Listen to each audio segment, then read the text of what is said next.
Всім прывітанне, гэта стартапніца, сумесны праект Еўрарады і сайта bel.biz пра прадпрымальнікаў і інвестараў, якія не баяцца ўкладаць у іх свае грошы. Мы працягваем сесію, так бы мовіць, замежных гасцёў. І як заўжды у нашай студыі Юлія Няхай з bel.biz. Прывітанне, Юлія. Добрый дзень. А сённяшні госць, сённяшні эксперт, якога мы запрасілі на праграму, гэта Жан-Баціст Дагане, прадпрымальнік, інвестар з вялікім досведам у продажах.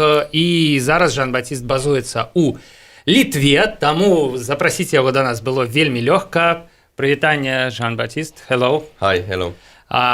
І мы перайдзем на ангельскую мову. Я спадзяюся, што мы зробім субтытры для гэтага эфіра, і неўзабаве яны пачнуць з'яўляцца на вашых экранах, але зараз мы пераходзім на ангельскую. JB, распавядзіце, калі ласка, пра свой досвед, пра свой шлях крыху для нашых слухачоў. About your way a little bit for our listeners. Мой досвед збольшага датычыцца B2B продажаў. Гэта доўгая гісторыя. Сваю кар'еру я пачаў у французскай кампаніі. Я быў інтэрнам у аддзеле па продажах, паказаў добрыя вынікі, і яны вырашылі даслаць мяне ў Капенгаген, каб я развіваў рынок паўночнай Еўропы. Для французскай кампаніі поўнач Еўропы гэта ўсё, што над Бельгіяй, там, дзе людзі сканчаюць размаўляць па-французску. Мы называем гэта поўнач. У той час я, відаць, быў самым непрыемным французскім чалавекам, якога вы маглі сустрэць. Мне было 21. У мяне была машына, офіс, 2 асістэнты. Я лётаў на самалёце амаль кожны дзень і заключаў вялікія кантракты. Але пасля я вырашыў пакінуць гэту працу і запусціць свой уласны стартап. Мой экзіт адбыўся праз 10 месяцаў. Гэта было вельмі паспяхова, і грошай мне хапіла на 8 гадоў, пасля якіх я уключыўся ў іншы стартап, які называецца Trustpilot. Гэта дацкі стартап. Там было прыкладна 20 чалавек. Яны пераехалі ў Капенгаген з поўначы Даніі. Гэта была гісторыя на 2 гады, і мы развіліся да 150 чалавек у штаце, і з 5 до 5 тысяч кліентаў. 600 кліентаў я прывёў сам, а пасля я пераехаў у Літву і пачаў працаваць з першым венчурным фондам. У Літве я быў выканаўчым дырэктарам, і мы дапамагалі усім стартапам выйсці на рынок настолькі хутка і настолькі танна, як гэта было магчыма. І вось з гэтага мы пачалі развіваць гэтую экасістэму. І цяпер у Літве мы з маёй кампаніяй дапамагаем B2B кампаніям з усёй Еўропы прыйсці ў Літву. Яна называецца 70 Ventures. Мы дапамагаем невялікімі інвестыцыямі і развіццём продажаў. Такім чынам вы спярша працавалі ў Францыі, пасля у Капенгагене ў Даніі і цяпер у Літве. Як вы думаеце, чаму вы апынаецеся ўвесь час ўсё больш і больш на ўсходзе? І што будзе далей? Гэта, натуральна, проста праз надвор'е і выдатную літоўскую кухню. Але як вы параўноўваеце, як вы можаце гэта параўнаць з кухняй у Францыі? У іх вельмі добры сыр, але гэта зусім іншая гісторыя. Ведаеце, калі вы 8 гадоў займаецеся бізнесам і пасля гэта сканчаецца, і вы апынаецеся вольным чалавекам, вы пачынаеце думаць, а што далей? Вы шукаеце новы выклік. Я адчуваю сябе еўрапейцам, моя жонка з Літвы. Мы жылі ў Капенгагене і маглі жыць у любой кропцы Еўропы. Але я глядзеў на Лондан, Париж, Берлін і таксама на Літву. І 5 гадоў таму, калі я пачаў працаваць з літоўскімі стартапамі ў краіне, дзе гэты рух толькі зараджаўся і дзе экасістэма толькі пачыналася. Я падумаў, што гэта будзе вельмі цікава. Я паглядзеў на першае пакаленне літоўцаў, якія збіраліся будаваць у сваёй краіне бізнес. Гэта былі вельмі цікавыя людзі, і я быў побач з імі. Яны глядзелі на захад, і гэта было вельмі цікава. You mean that 5 years ago in Lithuania this ecosystem of startups were just starting. Гэта экасістэма толькі пачыналася, там было шмат магчымасцяў, вы гэта маеце на ўвазе. Там не хапала грошай, там не было нейкіх сістэмных інвестараў, не было такой практыкі ўвогуле. Было вельмі нешмат бізнес-ангелаў, увогуле нешмат людзей, якія што-небудзь маглі зрабіць. Could do something, so product. For sure. I want to ask you about your experience in Lithuania. For instance, I know that Наколькі я ведаю, вы дапамаглі больш чым 40 прадпрымальнікам наладзіць іх продажы. Было шмат розных кейсаў, і самы паспяховы з іх паказаў рост у 1000% за год. Як вы гэтага дасягнулі? Мая асноўная праца, калі я пачынаю працаваць са стартапам, гэта задаваць пытанні. Таксама я слушаю фаундераў і дапамагаю на падставе адказаў пабудаваць каманду. Наш падыход вельмі арыентаваны на кліентаў, на спажыўцоў. Ён кліентацэнтрычны. Гэта не пра тое, які добры ваш прадукт. Гэта пра тое, як вы разумееце балявыя кропкі, як вы разумееце людзей, якім вы збіраецеся прадаваць свой прадукт. Гэта пра тое, як вы размаўляецеся з імі. Гэта пра тое, наколькі вы можаце зразумець іх. І вось менавіта гэтым мы і займаемся, і менавіта на гэтым мы будуем асноўны KPI, мы дакументуем гэта, але можа вы узгадаеце самыя цікавыя выклікі, якія былі ў нас. Все выклікі вельмі цікавыя, гэта ж стартапы, часткова гэта ўсё паўтараецца. Кожны дзень мы працуем з адмовамі, і вось гэта, відаць, самы вялікі чэлендж. Трэба быць вельмі ўстойлівым, каб трываць гэта, каб працаваць у гэтым асяродку. And then you start B2B sales and you start getting rejected. So, you need to be humble to kind of work in that environment. Ці ёсць якія-небудзь магчымасці натрэніраваць сябе, адчуваць сябе спакойна, калі ты адчуваеш, калі ты чуеш гэтыя адказы, пазбегнуць дэпрэсіі. Калі мой бізнес у першай кампаніі скончыўся, было два шляхі. Першы – гэта стаць вельмі цёмным, лічыць сябе вельмі разумным і абвінавачваць усіх астатніх, а другі шлях – гэта атрымаць нейкі фідбэк і пачаць працаваць далей. Я выбраў гэты шлях. Я зразумеў, што было тры прычыны, па якіх я не пайшоў у правільным накірунку з B2B продажамі. Першы – гэта калі вы звяртаецеся, таргетуеце неправільных людзей. Другі – гэта вы спрабуеце знайсці да іх падыход, але знаходзіце недакладны падыход. І трэці – гэта калі вы выбіраеце недакладны час. Ну і таксама яшчэ можа быць любая камбінацыя з гэтых трох. Але найчасцей за ўсё праблема не ў вашых спажыўцах, праблема ў вас. Такім чынам, калі вы аналізавалі фідбэк, вы можаце не паўтарыць свае памылкі. Што было з вашым праектам, які не атрымаўся? Вельмі шмат. Што гэта быў за праект? Гэта было нешта накшталт таго, што ў вашых месцах вядома як Groupon, купон. Праект заснаваны на тым, каб даваць скідкі на пэўныя фізічныя аб'екты, якія вырабляюцца на пэўных вытворчасцях.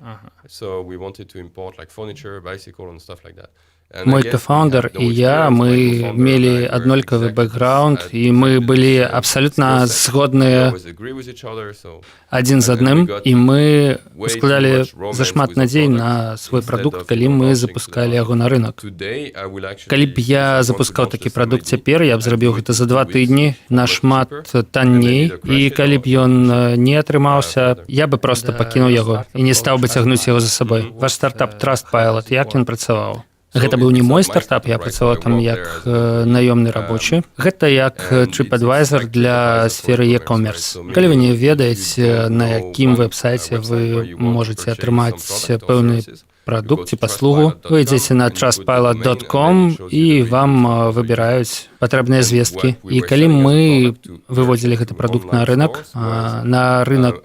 онлайн-крамаў, гэта было простае праграмнае забеспячэнне, і мы маглі запытацца ў кожнага асобнага пакупніка, каб ён пакінуў водгук пасля таго, як што-небудзь набудзе. Таму што праблема з онлайн-рэсурсамі у тым, што людзі пакідаюць вельмі часта негатыўныя водгукі, але амаль не пакідаюць пазітыўных водгукаў. Я думаю, што мы маем у Беларусі такія прадукты, якія капіруюць гэты праект, ці прынамсі вельмі падобныя, якія працуюць з водгукамі. Так, гэта не глыбокія тэхналогіі, але ў нас было 100 чалавек, якія займаліся продажамі, і мы захапілі ўвесь рынок. Ці можам мы пагаварыць пра ваш літоўскі праект, які называецца 70 Ventures? Якая у вас там роля? Якую ролю вы выконваеце ў праграме акселерацыі? І якія ёсць ключавыя моманты ва ўпраўленні гэтай кампаніі? Я партнёр там, нас там 2 партнёры, якія распачалі 70 Ventures, і моя роля заключаецца ў тым, каб дапамагчы стартапу пабудаваць тое, што мы называем Sales Team, каманда для продажаў. Калі у вас на дадзены момант няма ніякага прыбытку, у нас ёсць вельмі просты акселерацыйны працэс. Вы выбіраеце кампаніі, якія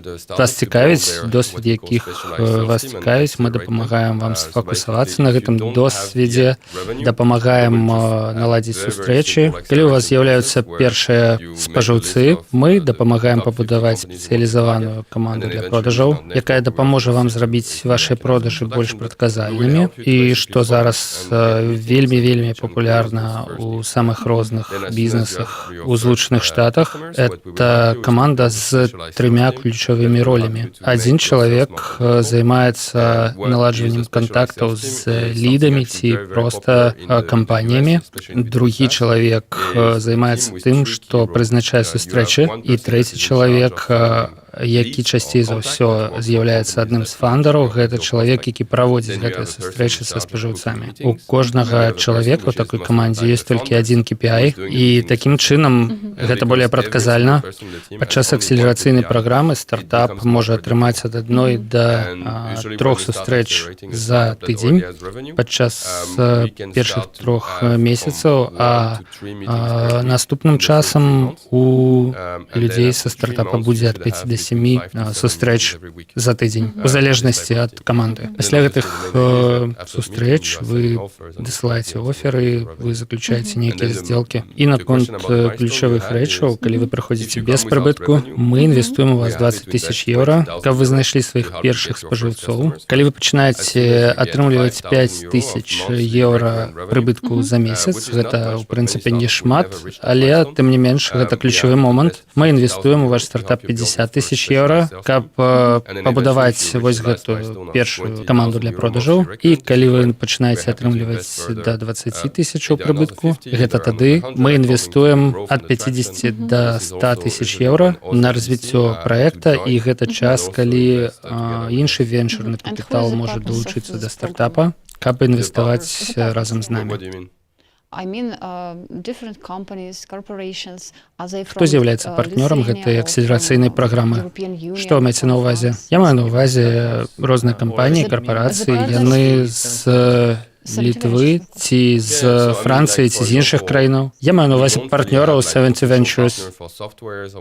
У нас няма афіцыйных партнёраў, але ёсць партнёры, да якіх могуць прыйсці нашы стартапы, і паколькі яны прыходзяць ад 70 Ventures, яны атрымаюць вельмі вялікі дыскаунт. Яны могуць атрымаць са зніжкай Amazon Cloud, Google Cloud і гэтак далей. Такое партнёрства у нас ёсць. Але я хочу сказаць, што да нас прыходзяць не за партнёрамі, а для таго, каб паскорыць, павялічыць свае прыбыткі. І таксама у паўночным балтыйскім рэгіёне у нас ёсць вялікая сетка у абсалютна розных тыпах прадпрыемстваў, якія таксама могуць дапамагчы вам. Вы можаце атрымаць сустрэчы. Okay, and what is the main advantages of your program if we Якія ёсць у вашай праграмы перавагі, асабліва калі мы, напрыклад, параўнаем яе з акселерацыйнай праграмай Wise Guys, добра вядомым акселератарам. Wise Guys — гэта мае добрыя сябры. Я быў там ментарам. У іх выдатная праграма, калі вы шукаеце акселерацыю і доступ да ментара па самых розных тэмах, якія датычацца будаўніцтва кампаніі. Натуральна, некаторыя іх ментары фокусуюцца таксама і на продажах, і на прыбытках. І яны вельмі крутыя, а наша перавага ў тым, што мы фокусуемся на тым, каб дапамагчы вам пабудаваць каманду для продажаў. Гэта будзе ваша каманда для продажаў, якая будзе разумець вашу спецыфіку. І вам трэба прыходзіць да нас, калі вы сапраўды хочаце атрымаць гэтыя 3 сустрэчы кожны тыдзень. Вось у гэтым і ёсць разніца. Go to market and you want to increase your revenue in a predictable manner. So this is kind of the difference. Okay.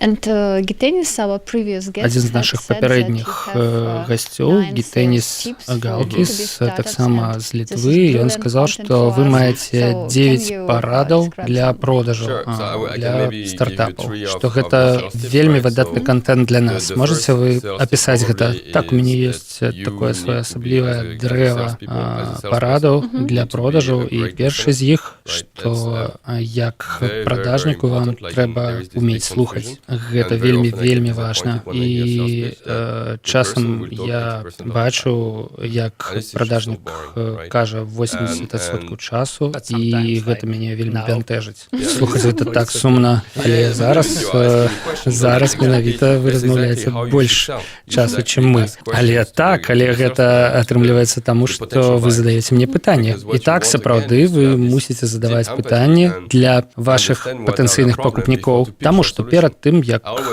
прадставіць ваше рашэнне, вы мусіце зразумець, у чым іх праблема. Вы ведаеце Марыо з Nintendo. Калі Марыо з'ядае грыб, ён робіцца Супер Марыо. Прадукт гэта грыбу, у яго ёсць пэўныя ўласцівасці. Ён шэры, ён вялікі, і у яго ёсць пэўны смак. І калі я прыйду да вас і пачну пітчыць свой прадукт, як гэты грыб, паглядзіце на гэты грыб, у яго такі колер, ён мае такі памер, гэта так сумна. Але калі я пачну пітчыць для вас перавагі, калі вы з'ядзіце гэты грыб, вы станеце Супер Марыо. Вы зробіце сябе нашмат больш вялікім, гэта ўжо выглядае нашмат больш цікава. І тады ўжо я буду зацікаўлены зразумець, што гэта за такая штука, якую я мушу зрабіць. Але каб атрымаць гэтую інфармацыю, каб атрымаць інфармацыю пра тое, чаго вы хочаце, я мушу задаваць вам пытанне. І для гэтага я мушу быць вельмі уважлівым слухачом. Але стартаперы забываюцца пра гэта. Яны любяць размаўляць пра сябе і забываюцца задаваць пытанні.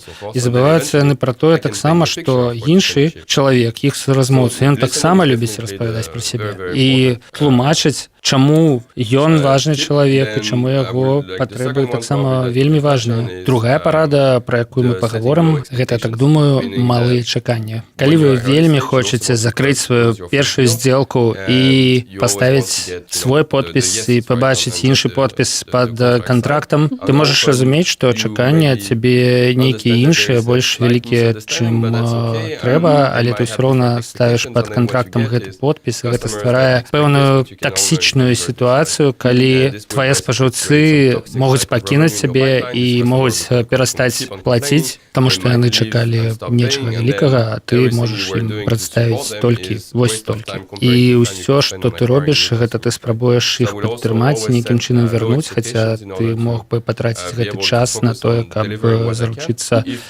новымі кліентамі.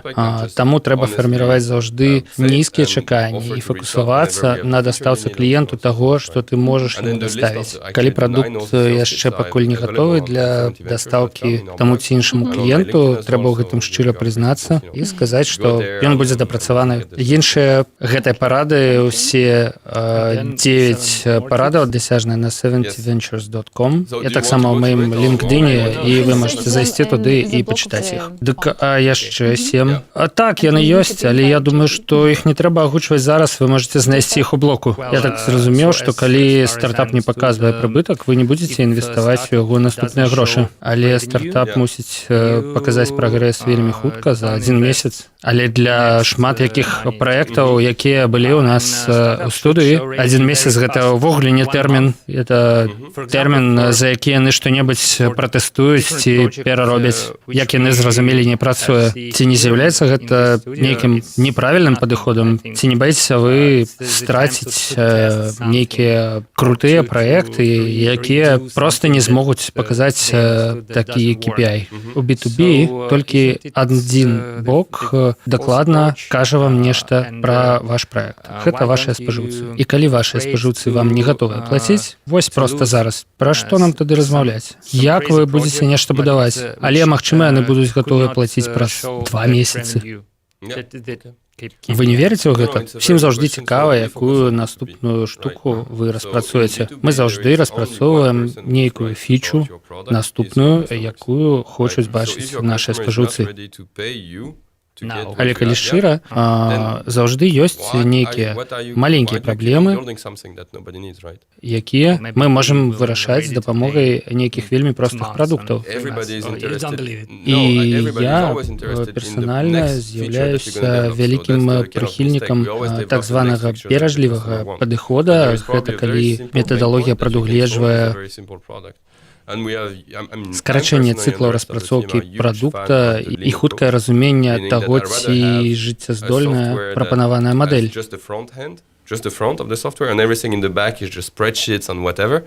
But how the benefit is delivered is still the same to the customer, right?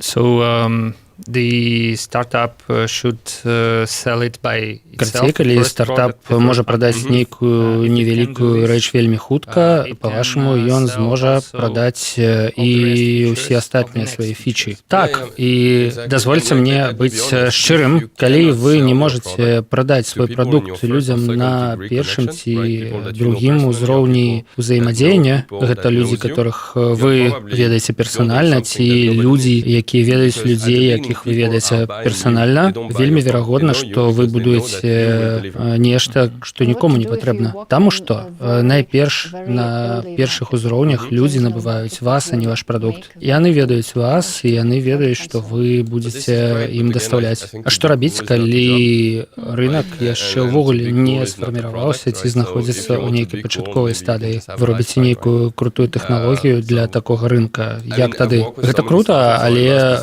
я лічу, што быць крутым гэта не праца, і быць крутым гэта не прадукт.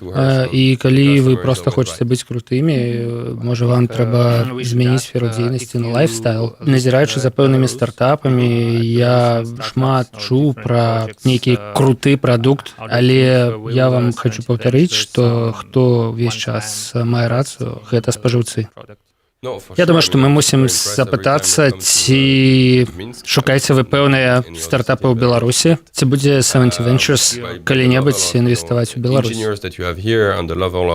Also, B2B and SaaS startup that we meet, I mean, Кожны раз, калі я апынаюся ў Мінску, я вельмі ўражаны гэтым горадам, інжынерамі, якіх вы гадуеце тут, і стартапамі, якія мы тут сустракаем. Напрыклад, магу адразу прыгадаць PandaDoc, Мікіту, з якім мы ўзаемадзейнічалі. Гэта сапраўды ўражвае. Таксама магу прыгадаць TruckDuck, які пачынаўся тут. Але як я магу зрабіць выснову, у Мінску зараз дасяжна даволі шмат фінансавання. І, магчыма, гэта датычыцца ўсяго беларускага рынку. Так што я думаю, што ў беларускага рынка даволі вялікі патэнцыял. There is nothing to envy to any other countries in terms of skill set here for that part. Добра, калі параўнаць сітуацыю ў Літве з заканадаўствам для стартапаў з сітуацыяй у іншых еўрапейскіх краінах, такіх як Францыя і Данія, што вы можаце сказаць? Well, I mean, it is definitely moving in the right direction. I mean, we have the support from the government that wants У Літве to have сітуацыя 1000 дакладна startups, рушыць created in у Lithuania правільным as a кірунку. KPI. У нас It's ёсць super падтрымка ambitious. з боку And ўрада. then У нас the ёсць 1000 Bank of стартапаў, Lithuania створаных у is Літве, doing і яны also, вельмі амбіцыйныя, amazing job а in Банк promoting Lithuania Літвы as the робіць вялікую fintech, працу place па of Europe, прасоўванні especially after Літвы Brexit. як We actually крутой see- I фінтэх was краіны. surprised І myself я to see сам вельмі a lot of здзіўлены, very large але companies coming апошнім to the часам я fintech бачу license, вельмі but then шмат also, вялікіх кампаній, якія entrepreneurs прыходзяць that are у Літву, relocating дзякуючы themselves in фінтэх Lithuania накірунку. just І to таксама get, ёсць прадпрымальнікі, premium access to якія central bank, перавозяць central свой bank, бізнес, пераязджаюць у Літву. license, from Lithuania.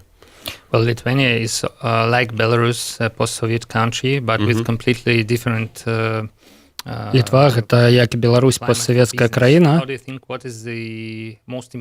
але з абсалютна адрозным кліматам для бізнеса. Як вы думаеце, якія самыя важныя рэчы, якія бізнес бачыць у Літве і дзякуючы якім пераязджае ў Літву, але ў Беларусі такіх умоваў няма. Якія умовы для бізнеса ў Літве прыцягваць бізнес? Што нам такога ж зрабіць у сябе? I mean, I guess we have the support from the government, like they are really pro. Я думаю, што галоўнае гэта падтрымка дзяржавы. Яна падтрымлівае прадпрымальнікаў. Excuse me, I will interrupt you. Here in Belarus we also have support from government. Прабачце, але я тут пераб'ю вас. Мы таксама тут у Беларусі маем падтрымку дзяржавы. Все чыноўнікі кажуць, мы падтрымліваем IT-краіну. На словах гэта так. Як літоўскі ўрад паказвае гэтую падтрымку? У чым яна праяўляецца? So I guess they have KPIs that they need to report on, right? As in the government, right? So we, for example, had the startup visa launch, and they had some initiative, and they had a У number нашага of ўрада, that they напрыклад, wanted to ёсць deliver, KPI па and they колькасці wanted to стартапаў, actually якія do мусяць something быць that was the запушчаныя. same. У тым So they had ліку the і target у of number of фінтэку fintech license they want to give, and they were counting яны маюць за мэту колькасць фінтэк-ліцэнзій, якія яны мусяць выдаць. І яны ідуць у гэтым кірунку. So government also has KPI for itself. То бок дзяржава сама паставіла сабе нейкія KPI у накірунку стартапаў, окей. Але для мяне працягвае быць цікавым пытанне, чаму еўрапейскія бізнесоўцы давяраюць аднаму ўраду і не давяраюць іншаму ўраду. Хаця кожны ўрад, ён кажа людзям адны і тыя ж рэчы. If every government tells people the same things. We support you. Мы падтрымліваем прадпрымальнікаў стартапы, калі ласка, прыязджайце, інвестуйце і гэтак далей. У Літве гэта працуе, у Беларусі ну так.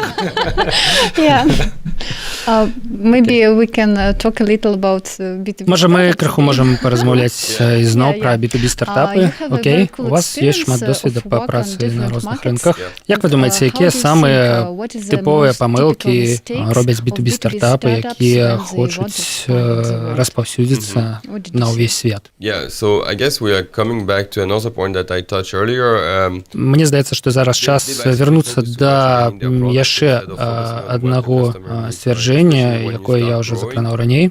Людзі, стартаперы фокусуюцца вельмі пільна на сваім прадукце, але трэба фокусавацца на тым, што патрэбна іх спажыўцам. Асабліва, калі ты пачынаеш расці, ты пачынаеш любіць свой прадукт, але ты забываеш, што яго мусіць любіць і іншыя людзі, хаця б хто-небудзь іншы, не толькі ты. І самая вялікая памылка, якую я бачу, гэта тое, што людзі распазнаюць праблему недзе ў фундаменце, але думаюць, што калі яны зробяць некалькі фічаў недзе на даху, то гэтую праблему ў фундаменце ніхто не заўважыць. Але ад адной праблемы да іншай ёсць некалькі крокаў, але праблема ў фундаменце застаецца невырашанай, стартапы не слухаюць фідбэк ад сваіх спажыўцоў і робяць наступныя крокі не ў тым накірунку, накірунку, чаго яны хочуць. Калі мы вельмі любім тое, што мы робім, мы прымушаем сябе больш слухаць кампліменты, а не крытычны фідбэк. Напрыклад, мы сядзім у перагаворцы і абмяркоўваем стратэгію наступнага прадукта, і мы проста кажам кампліменты адзін аднаму. І ніхто не пытаецца у спажыўцоў іх фідбэк, таму што слухаць фідбэк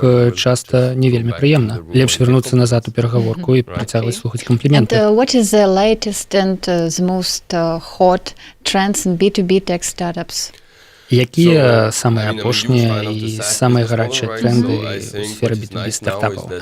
Я вялікі фанат SaaS-мадэляў, і я хочу сказаць, што зараз мы назіраем тое, што амаль усе бізнесы, амаль усе праекты маюць доступ да інтэрнэт і маюць нейкае cloud software, воблачнае software, хаця раней ніколі не былі звязаны з digital, але цяпер не мець іх проста немагчыма. І вось зараз сфарміравалася ў гэтым накірунку вельмі шмат невялікіх нішаў, дзе можна рэалізаваць свой праект. Таксама я бачу, што бум перажывае legal tech, таксама некаторыя іншыя сферы, як, напрыклад, local industries, могуць стаць SaaS. SaaS — гэта software as a service. І таксама я бачу вялікі тренд у агрэгацыі. Ёсць шмат розных інструментаў на рынку, і вы маеце неабходнасць у тым, каб агрэгаваць іх усе разам. Таксама зараз новыя бізнесы нараджаюцца вакол пошука чалавечых рэсурсаў, і шмат кампаній знаходзяць сваіх кліентаў менавіта праз пошук чалавечых рэсурсаў, інтэграцыі, і кожная з гэтых вялікіх кампаній, кожная з гэтых індустрый стварае экасістэмы, і за кожным з іх стаіць нейкі софт. Вось такія тренды стаяць за B2B сёння. Which directions of startup, which spheres are the most Popular in Lithuania startups. Where are among the investors? Yeah. Yeah, if we talk about from investors and in general in startups. Якія зараз у Літве гарачыя тэмы для стартапаў? Ведаце, я хацеў бы, каб Літва ператварылася ў краіну, дзе мы маем вялікую колькасць кампаній у розных індустрыяльных сферах, але мы пакуль што не такая краіна, рынок пакуль што застаецца невялікім. Нейкі час таму я працаваў з венчурным фондам Practica Capital. Вельмі крутыя хлопцы, калі вы хочаце нейкага росту. І мы інвеставалі ў нанотэхналагічную кампанію, якая займаецца вытворчасцю спадарожнікаў, мабільную прыладу для таго, каб перасоўвацца па горадзе, для гарадской мабільнасці. І гэта вельмі вялікі разброс. Але тое, над чым мы фокусуемся ў Summit Ventures, это B2B. І, як я ўжо сказаў, у Літве мы назіраем бум фінтэка па ініцыятыве Банка Літвы. І гэта фінтэк як у сферы B2B, бізнес-to-бізнес, так і ў сферы B2C, бізнес-to-consumers, бізнес для спажыўцоў. Well, I should say that the time we Карцей, час адведзены на нашу праграму ўжо скончаны. Дзякуй, Жан-Батыст, дзякуй за тое, што падзяліліся вашым досведам. Я спадзяюся, што для ўсіх, хто глядзеў гэтую праграму, гэта было карысна. В принципе, я могу переходить на белорусскую мову, потому что час развитываться. Гэта была стартапница. У нашай студыі быў Жан-Батыст Дагане, прадпрымальнік з Францыі, які зараз базуецца ў Літве і распрацоўвае абсалютна розныя стартапы. Распрацоўвае гэта не вельмі такое слова, да, дапамагае і інвестуе ў стартапы, звязаныя з B2B. Вельмі была цікавая размова, калі вы падключыліся да яе вось зараз, просто трэба адматаць назад і паслухаць. Юлія Нехай з партала bel.biz таксама працавала ў студыі, як і я, Павел Свердлоў. Дзякуй вялікі, Жан-Батыст. Thank you. How do you say again? Дзякуй? Дзякуй. Дзякуй. Дзякуй, Юлія. Да побачення.